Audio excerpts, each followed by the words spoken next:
চলো গাইজ, আজকে তোমাদেরকে দেখাবো ইঞ্জিনের ব্যাপারে কিছু বলবো। জেসিবি ইঞ্জিন, ফগলিংয়ের ইঞ্জিনের ব্যাপারে। যেমন ধরো এর সিলিন্ডার ইঞ্জিন, 1 2 3 4। আর হচ্ছে যে 4 সিলিন্ডার ইঞ্জিন, আর এটা হচ্ছে যে ডিজেল পাম্প, আর এটা হচ্ছে যে ফিল্টার। ঠিক আছে, এটা মেন ফিল্টার, আর এটা হচ্ছে যে ওয়াটার সেপারেটর, মানে যে তেলের মধ্যে যে জলটা থাকে সেটাকে সেপারেট করে। আর এটা হচ্ছে যে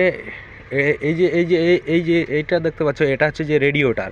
এটা হচ্ছে যে এই ফ্যান লাগানো আছে, আর ফ্যান বেল্টের সঙ্গে এইতে পাম্প লাগানো আছে, যেই জলটা হচ্ছে যে এই এর হেডের মধ্যে যায়।